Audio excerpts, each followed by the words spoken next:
आज दशम स्कंद की कथा प्रारंभ करते हैं। गोपियों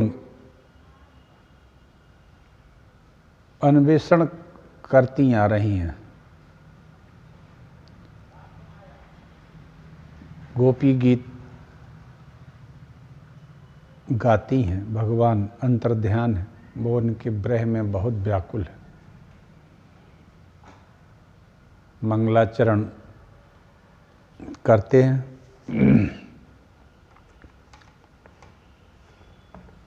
ओम श्री गणेशाय नमः। ओम नमो भगवते वासुदेवाय।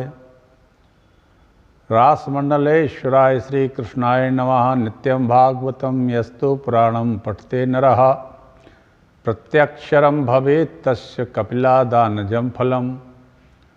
या पठेत प्रेतो नित्यं श्लोकं भागवतं सुत। अष्टादश पुराणानां फलमाप्नोति मानवः। ओम पूर्णमदः पूर्णमिदं पूर्णात् पूर्णमुदच्यते पूर्णस्य पूर्णमादाय पूर्णमेवावशिष्यते। चिन्तयन् परमेशानीं सताक्षीं जगदीश्वरीं पंचकोशान्तर्गतां पुच्छब्रह्मं स्वरूपिणीं रक्तांबर परिधानां करुणारससागरां नानायोद्धरां मम्मां जगत्पालं तत्परां। शब्द ब्रह्ममयी चराचरमयी ज्योतिर्मयी वांगमयी नित्यानंदमयी निरंजनमयी तत्वमयी चिन्मयी तत्वातीतमयी परात्परमयी मायामयी श्रीमयी सर्व ऐश्वर्यमयी सदाशिवमयी मां पाहि मीनाम्बिके। सदाशिवमयी मां पाहि मीनाम्बिके। ओम श्री महाअंजनाय पवनपुत्राय नमः। नारायणं नमस्कृत्य नरं चैव नरोत्तमं देवीं सरस्वतीं व्यासं ततो जयमुदीरयेत्।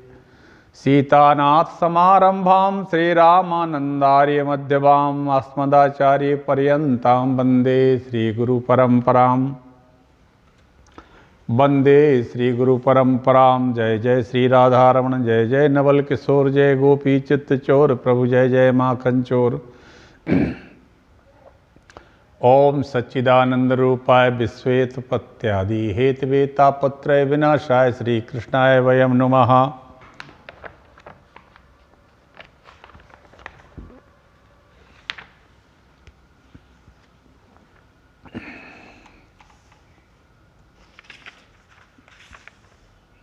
दशम स्कंध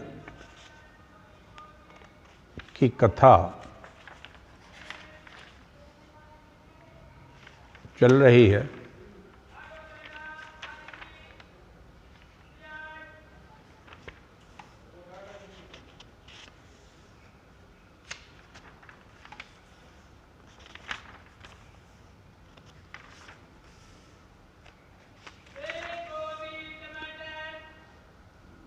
सामर्थ्यवान पुरुष को जो अहंकार रहित होते हैं उन्हें शुभ कर्म करने में कोई सांसारिक स्वार्थ नहीं होता। जो सामर्थ्यवान लोग हैं और अहंकार से हीन हैं, अहंकार रहित हैं, उन्हें शुभ कर्म करने में कोई सांसारिक स्वार्थ नहीं होता। वो निस्वार्थ होके ही सांसारिक काम करते हैं। और अशुभ कर्म यदि करें तो उन्हें कोई नुकसान नहीं होता। क्यों? क्योंकि जब वो शुभ कर्म करते हैं तो वो स्वार्थ रहित रहते हैं। इसी तरह जब उनसे अशुभ कर्म तो होता नहीं है, अगर होता है तो वो शुभ कर्म करने के लिए ही होता है। इसलिए उनके ऊपर अनर्थ नहीं होता है। वे स्वार्थ और अनर्थ दोनों से ऊपर उठे रहते हैं। यही है एक सामान्य मायावी व्यक्ति में और एक सामर्थ्यवान व्यक्ति में अंतर। लेकिन अहंकार रहित जब उन्हीं के संबंध में ऐसी बात है तब पशु पक्षी मनुष्य देवता आदि चराचर जीवों के एकमात्र प्रभु सर्वेश्वर भगवान हैं। उनके साथ मानवीय शुभ और अशुभ संबंध कैसे जोड़ा जा सकता है? सूर्य, अग्नि और ईश्वरीय कभी भी धर्म का उल्लंघन और साहस का काम करते देखे जाते हैं, परंतु उन कामों में कुछ उन तेजस्वी पुरुषों को कोई दोष नहीं होता है। देखो, अग्नि सब कुछ खा जाती है, परंतु उन पदार्थों से लिप्त तो नहीं होती ना, कोई दोष लिप्त नहीं होता है। भगवान शंकर ने हलाहल विष पी लिया था, समुद्र मंथन से निकला था। कोई सामान्य साधारण व्यक्ति दूसरा कोई इसे पी लेता तो शायद भस्म हो जाता, जिह्वा पर रखते ही पीने की तो बात ही अलग है, क्योंकि वो हलाहल विष था, उससे पूरा संसार भस्म हो सकता था, लेकिन शिव जी ने पी लिया।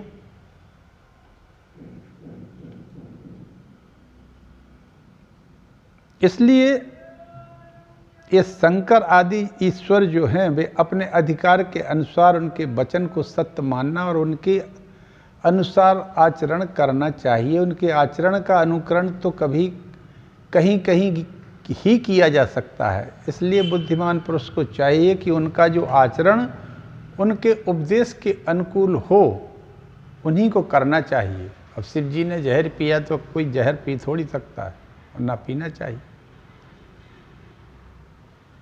उसे ही जीवन में उतारें, जो पुरुष के अनुकूल हो, जिसके वो लायक है, उसको ही उतारे। इसी तरह भगवान कृष्ण की लीलाएं अत्यंत विचित्र हैं, उनको अपने जीवन में उतना ही उतारना चाहिए जितने के लिए हम अनुकूल रहते हैं। इस पंचाध्यायी में वंश ध्वनि, ये रास पंचाध्यायी जो है, ये भागवत के 5 प्राण हैं। पंच प्राण जो होते हैं, प्राण, अपान, उदान, समान, व्यान इत्यादि, तो ये भागवत के 5 अध्याय जो हैं, रास पंचाध्यायी के भागवत के 5 प्राण कहे जाते हैं। इस पंचाध्यायनी में बंसी नाद, बंसी की ध्वनि, गोपियों का अभिसार, श्री कृष्ण के साथ उनकी बातचीत, रमण श्री राधा जी के साथ अंतर्ध्यान होना, पुनः प्रकट होकर गोपियों के द्वारा दिए हुए बसनासन पर विराजना, गोपियों के कूट प्रश्न का उत्तर, रास नृत्य, क्रीड़ा, जल की क्रीड़ा, जल केली, वन विहार वर्णन है, जो मानवीय भाषा में होने पर भी वस्तुतः परम दिव्य है।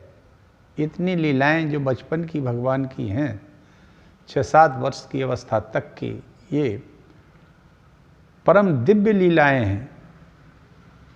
समय के साथ ही मानव मस्तिष्क पलटता जा रहा है।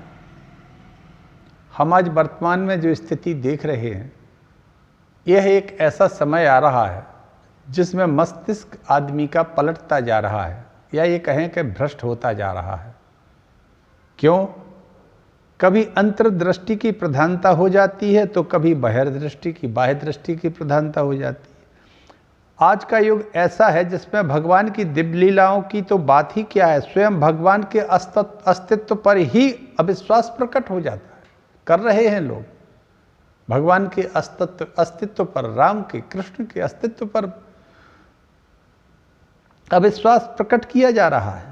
कोई कहता है काल्पनिक है, कोई कहता है अपने मनगढ़ंत है, कोई कहता है ब्राह्मणों का दिया हुआ है। ऐसा कहीं कुछ है ही नहीं।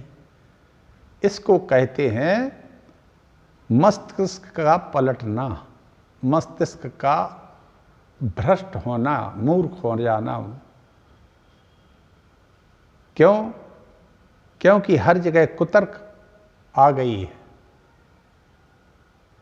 तपस्या करते बनता नहीं है, स्वाध्याय करते बनता नहीं है, जब सिद्ध योगी हो नहीं सकते, जब करते बनता नहीं है। जब कुछ भी नहीं बनना है तो कुतर्की तो हो ही जाओगे।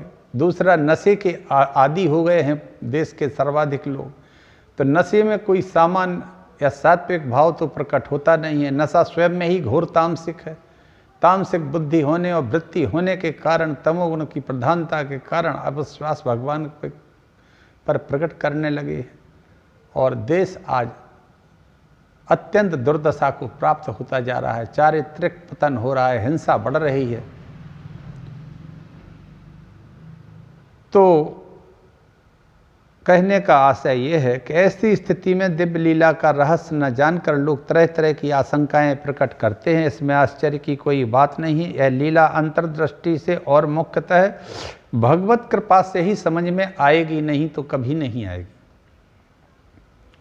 जिन भाग्यवान और भगवत कृपा प्राप्त महात्माओं ने इसका अनुभव किया है वे धन्य हैं, और उनकी चरण धूलि के प्रताप से यह त्रिलोकी धन्य है। जिन महात्माओं ने इन लीलाओं का रसास्वादन कर लिया, साक्षात्कार हो गया, उनसे यह त्रिलोकी पवित्र होती है उनकी चरण धूलि से। उन्हीं की उक्तियों का आश्रय लेकर यहाँ रासलीला के संबंध में यत्किंचित कहने की धृष्टता की जाती है। आगे कथा में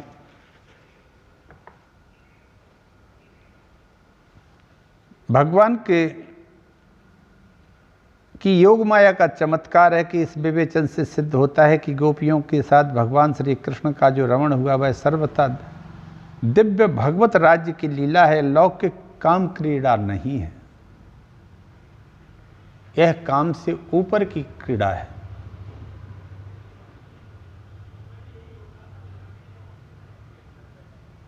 प्राकृत शरीर में ये समझ में कम ही आएगी।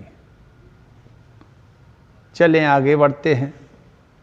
भगवान को ढूंढती हैं गोपियाँ। भगवान अंतर ध्यान हो गए और वो एक बहुत सुंदर है गोपी गीत, उसको गा रही हैं। यह कनक मंजरी छंद से है, में लिखा गया है। गीत का नाम है गोपी गीत। जयति ते अधिकं जन्मना ब्रज, जयति ते अधिकं जन्मना ब्रज, श्रयत इंदिरा सस्वदत्र ही, जयति जय अधिकं जन्मना ब्रज, श्रयत इंदिरा सस्वदत्र ही, दयति दृश्यतां दिक्षु तावका स्वत्वयि धृतास वसत्वां विचिन्वते शरदोदाशये साधु जात सत, सरसिजोदर्शी मुसादृशा सुरतनाथ ते अशुल्क दासिका वरद निघन तयो ने किं वधः, विषजलाप्ययाद व्याल राक्षसाद वर्ष मारुताद वैद्युतानलात्, विषजलाप्ययाद व्याल राक्षसाद वर्ष मारुताद वैद्युतानलात्, वृषमयात्मजाद विश्वतो भया दृशभयं हि रक्षिता मुहुः, न खलु गोपिका नंदनो भवान किल देहि नाम अंतरात्मद्रका, विसख संसार्थितो विश्वगुप्तये सख उदेयीवान सांत्वतां कुले। बड़ा ही प्यारा ये दिव्य गीत है जो गोपियों ने गाया। गोपी गीत के नाम से इसको जानते हैं। लिखा है, गोपियाँ कहते हैं, हे मेरे प्यारे कृष्ण कान्हा, जब से आप ब्रज में पधारे हो तब से ब्रजभूमि की महिमा बैकुंठ से भी अधिक हो गई है। श्रेयत इंदिरा सस्वदत्र ही, बैकुंठ से भी अधिक हो गई है जब से आप ब्रज में पधारे हो गोविंद। अब तो लोग बैकुंठ अब तक तो लोग बैकुंठ को भाग रहे थे, तपस्वी पुण्यात्माएं ये सभी बैकुंठ को जा रहे थे, पर अब आप ब्रज में आ गए तो लोग बैकुंठ छोड़कर वृंदावन आ रहे, उल्टा हो गया। अभी तो बैकुंठ की ओर लगा था पूरा हाईवे, भाग रहे थे सभी बैकुंठ को, बैकुंठ के लिए सब कर रहे। अब बैकुंठ खाली हो रहा है, सब आ रहे हैं वृंदावन में, बैकुंठ से अधिक हो गई है। अब तक लोग बैकुंठ भाग रहे थे, ब्रज में आ रहे हैं, बैकुंठ छोड़कर भागने लगे, क्योंकि बैकुंठ में कोई पहले तो पहुंच नहीं सकता, और पहुंच भी जाए तो आपके दर्शन के लिए बड़े लंबी लाइन लगी है, क्योंकि देख लिया है बैकुंठ में जाके कि वहाँ आप तो अनंत भगवान के ऊपर बैठे हुए हैं, कोई जाने देता नहीं है। दूर से दर्शन करो, पार्षद चतुर्भुज हैं, पंचमुखी भगवान शंकर वहीं रहें, वहीं ब्रह्मा जी भी आपकी स्तुति कर रहे हैं। गोविंद आपके पास कैसे पहुंचेंगे? बैकुंठ में केवल दूर से ही तो आपके दर्शन होते, और यहां तो हम आपके साथ खाना भी खा रहे हैं, खेल भी रहे हैं, गा भी रहे हैं, हंस रहे हैं।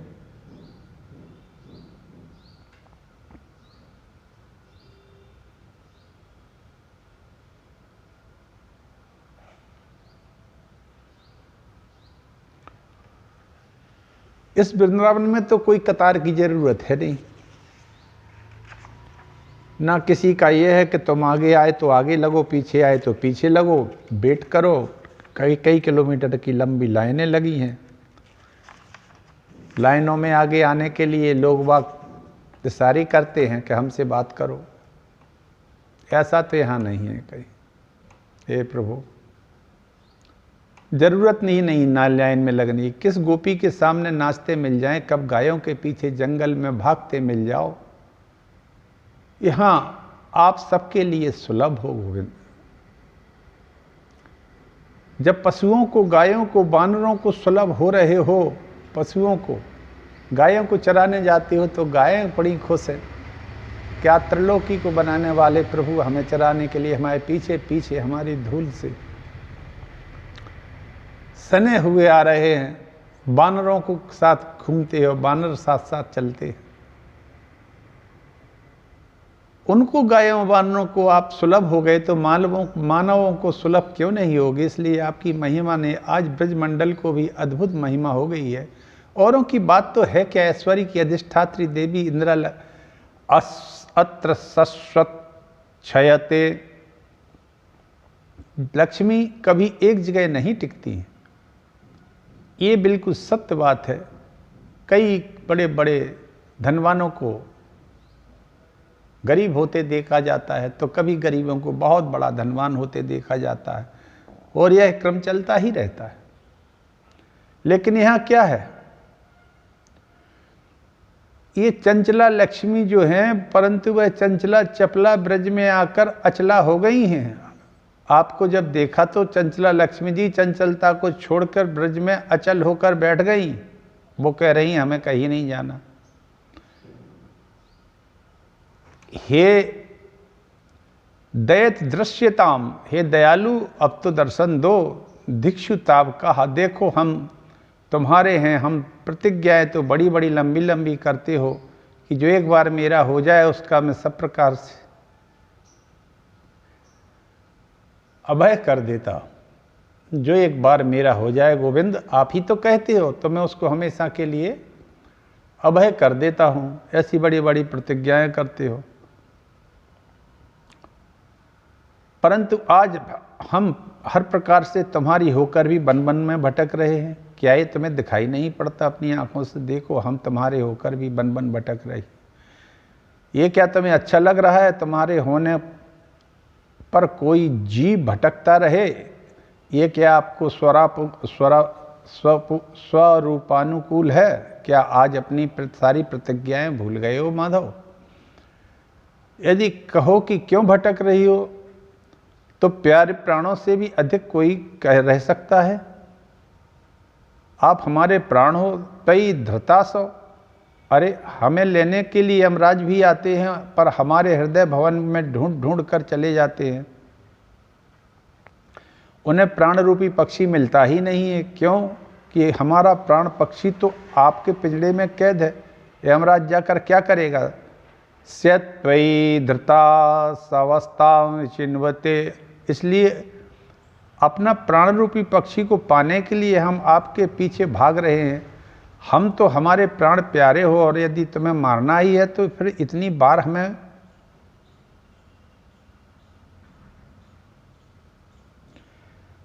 अगर मारना ही है तुम्हें तो इतनी बार तुमने हमें बचाया ही क्यों है? हे गोविंद,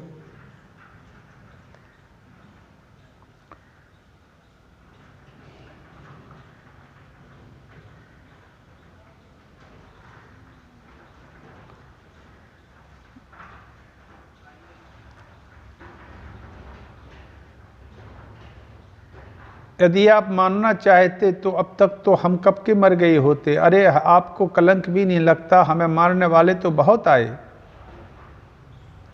कितने बड़े बड़े असुर आए, परंतु उन असुरों को मारकर बार बार आपने हमें बचाया है। क्या इसी दिन के लिए हमें बचाया था? असुरों के प्रहार से बचाकर आज अपने बृहासुर के द्वारा मारोगे क्या?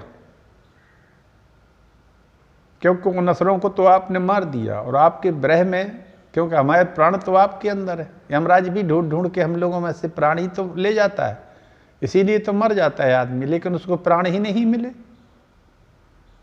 क्यों? क्योंकि प्राण तो आपके पिंजरे में कैद है। फिर आप मिल क्यों नहीं रहे हो हमारे प्राण? हम अपने प्राण ढूंढ रहे हैं। प्राण तो सब आपके हृदय में। तो आप इस बिरहासुर, इस ब्रह के बिरहासुर में हमें क्यों मारे डालते हो? ये तो वही हालत होगी जैसे कोई बकरे को खूब बढ़िया बढ़िया खिलावे और बड़े बड़े हिंसक जानवरों से उसकी रक्षा भी करे, और एक दिन खुद ही अपने हाथ से तलवार चला दे। क्या इसी दिन के लिए ही बलिदान करने को तुमने बकरे को इतना खिलाया पिलाया था? बरद निघ्नते कि नेह किम बधा।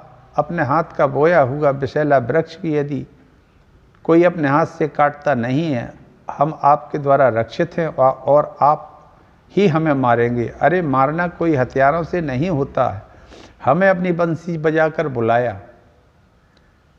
आपकी दिव्य मुख कमल की मुस्कान पाने के लिए हम दौड़े दौड़े भागे भागे चले आए। आपके विशाल नेत्र हैं, विसरत के सरोवर में विकसित सरसिज के सौंदर्य को हरण करने वाले हूँ। नेत्रों में मिलन की दिव्य भावनाएं भरी हुई, इसलिए हम सब कुछ त्याग कर चली आई हैं। पर मिलन की उत्कंठता जाग कर बिना मिले हमें छोड़ के भाग क्यों गए? ये मारना नहीं हुआ तो फिर क्या है? तुम्हारी इस निष्ठुरता को देख देख कर तो लगता है कि तुम यशोदा मैया के तो हो ही नहीं। तुम्हारी इस निष्ठुरता को देखकर लगता है कि तुम यशोदा मैया के लल्ला बेटे नहीं हो, क्योंकि हमारी यशोदा तो कितनी स्नेहमयी है, वात्सल्यमयी है, करुणामयी है, दयामयी है, और उनका तुम जैसा निष्ठुर बेटा न खलु गोपिकानंदनम। आप यशोदा नंदन नहीं हो सकते। सुना है कि भक्तों का कल्याण करने आए हो, ब्रह्मा जी की प्रार्थना पर विश्व का कल्याण करने के लिए आए हो, भक्तों का परित्राण करने पधारे हो, तो क्या हम आपके भक्त नहीं हैं? फिर हमारा कल्याण क्यों नहीं कर रहे गोविंद? हमारा इस संकट से उद्धार क्यों नहीं कर रहे? यदि अंतर्यामी हो तो फिर हमारे भीतर की भावना को क्यों नहीं समझते? देखो गोपियों ने कितनी अच्छी बात कही है। प्रभु से बचकर कभी भी कहीं भी कोई कार्य नहीं कर सकते।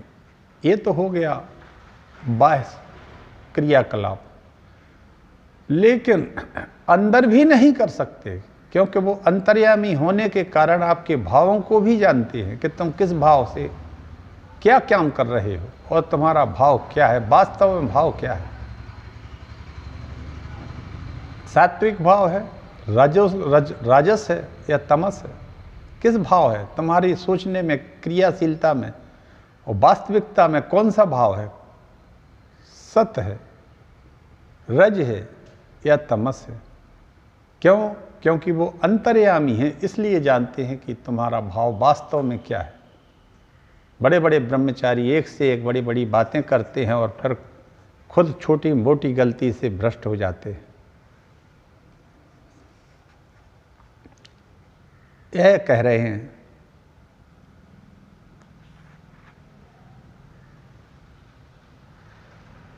अंतर्यामी हो, भाव को समझाते हो। हम सब मन से, वचन से, कर्म से, यहाँ की देह के भाव से भी प्रभु हम आपके ही चरणों की शरण हैं, हम आपके हृदय कमल में हैं, हम तो आप में ही हैं। यथार्थ में हमारा तो कोई अस्तित्व है ही नहीं। यदि तुम्हारा ये संकेत है कि हमारे अंदर अभिमान घर कर गया इसलिए आप भाग गए, तो प्रभु आपके चरणों में तो विश्वमन कराने की अद्भुत शक्ति है। सारे ब्रजमंडल ने अपनी आंखों से स्पष्ट देखा था। फणी फणार्षितम ते पदाम्बुजम कृणु कुचेषु नाक्रंदिहृक्षयम। कालिय नाग की फणों पर जब ताता थैया करके आप थिरके तो उस विषधर का समस्त विष आपके इन चरणों ने वमन कर दिया। का पूरा विष कालिय नाग का बाहर निकल गया चरणों के प्रहार से। तो जो चरण कालिय का विस्ममन करा सकते हैं, तो क्या यह चरण क्या हमारे हृदय पर ये चरण हमारे हृदय पर स्थापित होकर हमारा अभिमान रूपी विष का वमन समन नहीं कर सकते? अरे हमारे भीतर तो काम रूपी कालिय नाग घुसा बैठा है। हमारे अंदर काम रूपी कालिया नाग घुसा बैठा है, और ये बात सत्य आज भी हमें देखने को मिल रही है कि व्यक्तियों के अंदर काम वेग, काम का भाव कालिया नाग के रूप में बैठा है, जो केवल विष वमन कर रहा है। दुर्वासनाओं का विष वमन कर देता है। प्रभु आप अपने श्री चरणों को हमारे वक्ष पर धारण करके उस काम रूपी कालिए नाग का मर्दन कर दीजिए। हम तो आपकी विरह में मरना ही चाहें तो भी नहीं मर सकते, क्योंकि अमृत पीने के बाद अमृत उसे मरने नहीं देता। और आपका कथामृत जो है वह स्वर्ग सुधामृत से श्रेष्ठ है। जैसे आप सर्वैश्वर्य संपन्न हैं, ऐसे ही आपका कथामृत भी सद्गुण संपन्न है। तव कथामृतम तप्त जीवनम कविभ्रीडितम कल्मषापहम श्रवण मंगलम श्रीमद्दाततम भुवि गृह्णन्ति ते भूरिदा जनः। इस सद्गुण संपन्न आपका कथामृत पहली विशेषता है। तप्त जीवनम, तप्ता नाम जीवनम, संसार में दैहिक, दैविक और भौतिक तापों से प्राणियों को नव जीवन प्रदान करने वाले संसार में ऐसा कोई प्राणी नहीं जिसे कोई समस्या ना हो। संसार में ऐसा कोई प्राणी नहीं है प्रभु जिसे कोई समस्या कष्ट ना दे रही हो। 24 घंटे में हर व्यक्ति चिंता की चिता में जल रहा है, तप रहा है, परंतु जब कथामृत भगवान आपका पान करते हो, भगवान की लीला कथा में जब डूब जाते हैं, होश ही नहीं रहता, तो कौन सी चिंता था। जैसे कितनी भी गर्मी पड़ी हो, गजराज ग्रीष्म के आतप से संतप्त होकर गंगा मैया की शीतल लहरों में जब गोता मारता है तो एकदम तरावट आ जाती है, सारी गर्मी भाग जाती है। और जब गंगा जल से बाहर निकल गया तो धीरे धीरे गर्मी फिर गर्म करती है, तपाने लगती है। ऐसे ही हमारी सारी चिंताएं कथामृत पान करते समय समाप्त हो जाती हैं। तो तपे हुए प्राणियों को नवजीवन प्रदान करने वाला आपका ये कथामृत रसामृत है। ये हम नहीं कह रही हैं, बल्कि बड़े बड़े कवियों, मनीषियों, कोविदों ने आपके कथामृत की मुक्तकंठ महिमा को गाया है। ये गोविंद केवल हम नहीं गा रहे भाई। कोई एक व्यक्ति विशेष किसी की प्रशंसा करे तो हो सकता है कोई स्वार्थ हो, प्रशंसा तो सभी मानी जावे, सभी के कंठ से मुक्त कंठ बात निकले। गोपियाँ कहती हैं हमारी तो छोड़ो, बड़े बड़े वैदिक मंत्र आपकी महिमा का गान गा रहे हैं। वेद स्तुति में वेद भगवान कहते हैं इति तव सूर्यस्त्रधीपते अखिल लोकमल क्षण कथामृतावधि मोगिरागाह तपांसी जहू।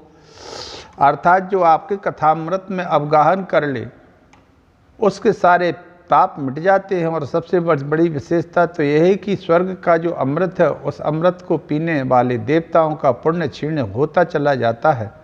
पर जीव के जितने कलमश हैं कथामृत पान करते ही सारे कलमश धुल जाते हैं, सारे पाप नष्ट हो जाते हैं और जीव के पाप का विनाश आपकी कथामृत आपके परम पद तक पहुंचा देता है। ये आपकी कथामृत के पर सुनने से का फल है। गोस्वामी तुलसीदास जी लिखते हैं विनय पत्रिका में जानकी इसकी कृपा जगावती सो जान जीव। जानकी इसकी कृपा जगावती सो जान जीव। जाग त्याग मूढ़ता अनुराग श्री हरे। जानकी इसकी कृपा जगावती सो जान जीव।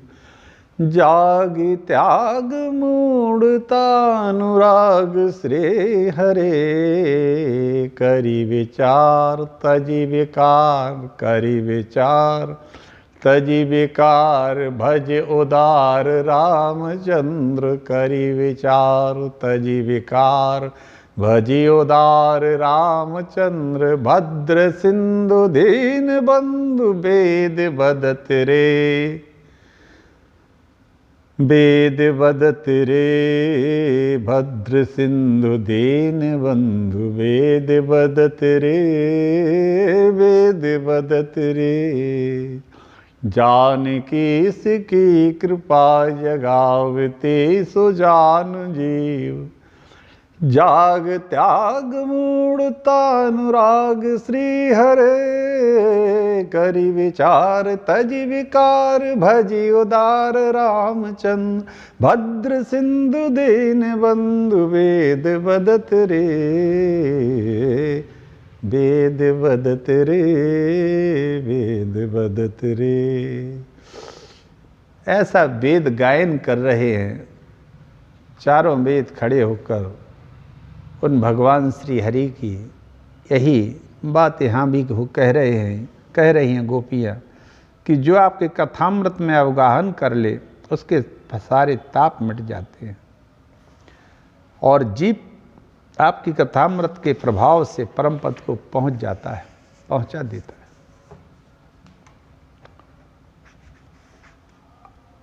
भगवान की कथा संसार के कीचड़ को धो देती है। सबसे बड़ी विशेषता एक यह है कि जितने भी अन्य पुण्य हैं और जो फल देते हैं पर कालांतर में, आज पुण्य किया तो फल मिलेगा जन्मांतर में, परंतु कथामृत में तो उधार खाते का कोई काम नहीं। कथामृत में उधार खाते का अगले जन्म का कोई काम नहीं है। नगद नारायण तुरंत लो उधारी नहीं चलती। भगवान की कथा सुनने में आनंद आया, सुनने के बाद जीवन ही बदल जाए, जीवन मुक्ति का आनंद मिल जाए और जब हम पांच भौतिक देह त्याग करें तो भगवान के परम पद का आनंद मिल जाए। अर्थात जहाँ जीव ने कथामृत श्रवण किया वहाँ उसका मंगल प्रारंभ हुआ। सब पुण्य कालांतर में फल देते हैं पर कथामृत तो तत्क्षण फल देता है, तत्क्षण तुरंत फल देता है। आज कथा को यहीं विश्राम देते हैं, कल कथा को और आगे बढ़ाएंगे। हरे हर हरि हर, जय गोविंद हरे, जय गोपाल हरे, जय गोपाल हरे। राधा कृष्ण हरे, राधा कृष्ण हरे, जय जय कृष्ण हरे, जय जय कृष्ण हरे।